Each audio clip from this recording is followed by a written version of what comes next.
এতিয়াতো হত্যাকাণ্ড বুলিয়ে ক'ব লাগিব যিহেতু বডিত মাক আৰু পুতেকৰ গোটেই মানে মূৰতটো তেওঁলোকৰ হেৰি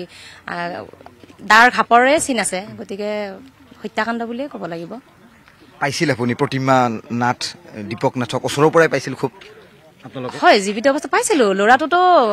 ক্লাছ নাৰ্চাৰীৰ পৰা পাইছিলো মোৰ ল'ৰাৰ লগত একেলগে লৈ গৈছিলো প্ৰথম অৱস্থাত সি নাৰ্চাৰীৰ পৰা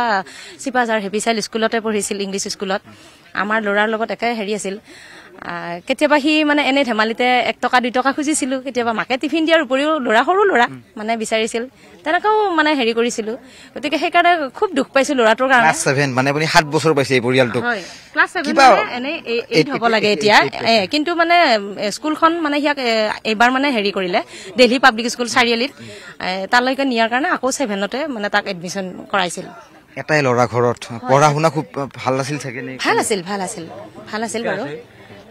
কেনেকুৱা হাজবেণ্ড ওয়াইফৰ মাজত অথা দীপক প্ৰতিমাৰ মাজত সম্পৰ্কটো কেনেকুৱা আছিল খুব আপুনি ওচৰৰ পৰা পাইছিল ধৰি লওক মই জাষ্ট দিব বিচাৰো কিন্তু আমি জানো যে তেওঁলোক খুব কাজিয়া হৈছিল এনেকুৱা ধৰণৰ কথা ইয়ালৈ আহি মই শুনিছো কথাটো কেনেকুৱা কথাষাৰ কিমান সত্য আমি কিন্তু এদিনো শুনা নাই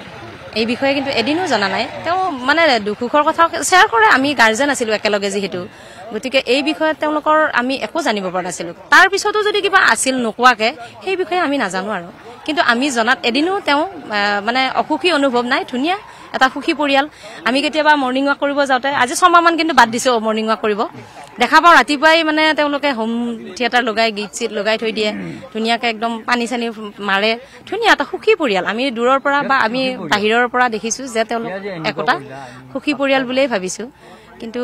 কত কেনেকে কি হৈছে নাজানো হয়তো তেওঁৰ কৰ্ম জীৱনত কিবা যদি কোনোবা মানে আছে এই বিষয়ে কিন্তু আমি নাজানো একদম অতি মৰ্মান্তিক ঘটনা আৰু য'ত নেকি আমাৰ সম্পূৰ্ণ কিটা গাঁৱলীয়া পৰিৱেশ ইখন ঘৰ সিখন ঘৰ পাই লগালগি গৈ আছে তাতে এইটো সনাতনী নাৰিকলী মন্দিৰ এইটো এই মন্দিৰৰ ওচৰতে এনেকুৱা এটা ঘটনা হ'ল অতি মৰ্মান্তিক অতি দুখজনক আৰু ক'বলৈ আচলতে একো ভাষা নাই ইয়াৰ কাৰণ এটা পৰিয়াল এই পৰিয়ালটো সম্পূৰ্ণভাৱে শেষ হৈ গ'ল দীপক নাথ প্ৰতিমা নাথ আৰু ল'ৰাজন এই তিনিটা পানী একেবাৰতে শেষ হৈ গ'ল য'ত দুৰ্বৃত্তই মৰ্মান্তিকভাৱে হত্যা কৰিছে যিয়ে হত্যা কৰিছে মৰ্মান্তিকভাৱে হত্যা কৰিছে কাৰণ ল'ৰাজনৰ দেহত হয়তো 7টা ঘা আছে মাথাত হাতত আৰু ল'ৰাজনৰ মাকৰ ডিঙি কাটি পেলোৱা হৈছে গতিকে আকৌ দীপক নাথ বাহিৰত পৰি আছে তেখেতৰ পিছ মাথাত আঘাতৰ চিন আছে গতিকে যিয়ে নকৰক কিয় এই কামটো